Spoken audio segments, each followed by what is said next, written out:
Bienvenue dans une quotidienne et une cote assez rapidement dans ce mardi. Je voudrais juste revenir sur Donald Trump qui a vu avec le président de la FIFA, avec le responsable de la FIFA, pour enlever un carton rouge à son joueur américain.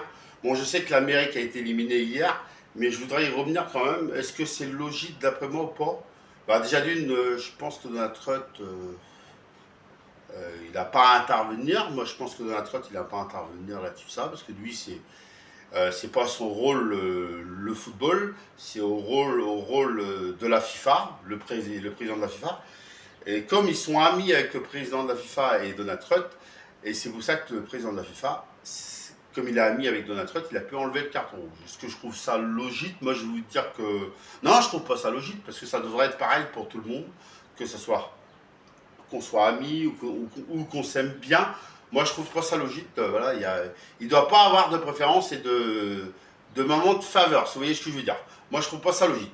Voilà. C'était juste là-dessus ça que je voulais revenir dans cette cote. Mais de toute façon, l'Amérique a été éliminée. Même si je suis pour l'Amérique, si je suis pour la France, je suis pas d'accord avec des attitudes comme ça. Voilà, j'estime que c'est pareil pour tout le monde ou c'est rien. Voilà.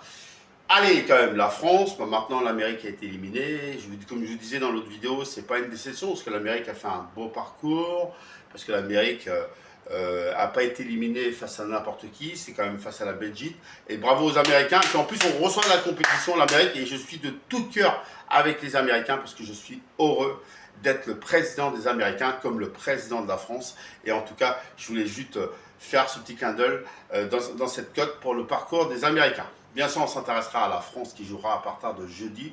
Et ça va être marrant parce que il y a beaucoup de Français qui sont pour la France. Il y a beaucoup de Français qui vivent en France qui sont pour le Maroc. Et ça va être sympa, ça va être sympa. Vous voyez ce que je veux dire? Ça va être sympa, on va pouvoir chambrer pour la rigolade. Voilà. Et on verra qui c'est qui va gagner. À la fin, ce sera réponse jeudi entre la France et le Maroc. En tout cas, voilà, c'est plutôt sympa. Si vous voyez ce que je veux dire, entre supporters. Allez, de toute façon, je vous donne rendez-vous jeudi pour la cote et la quotidienne, bien sûr. Pour le match, bien sûr, France-Maroc, je vous donnerai mon pronostic. Et puis j'animerai le match dans mon compte Facebook Franck La Télé jeudi. Et puis on se retrouve ce soir pour un match de la Coupe du Monde à partir de 17h50 pour animer l'Argentine ce soir, mardi. Voilà. Et sinon, j'ai pu récupérer la télé et c'est un soulagement. Et une fois de plus, un grand merci à Nicolas. Voilà les points que je voulais faire pour aujourd'hui. Je vous souhaite une bonne journée. Et c'était la cote. Et on se retrouve jeudi pour la cote. Et on se retrouve ce soir pour le match. Vive la Coupe du Monde. Allez l'Amérique. Même s'ils sont éliminés, parce qu'ils reçoivent quand même la compétition. Allez la France. Bien sûr. Vive le sport. Vive la Coupe du Monde. Et bien sûr, à ce soir pour le match et à jeudi pour la cote. Bonne journée. Ciao!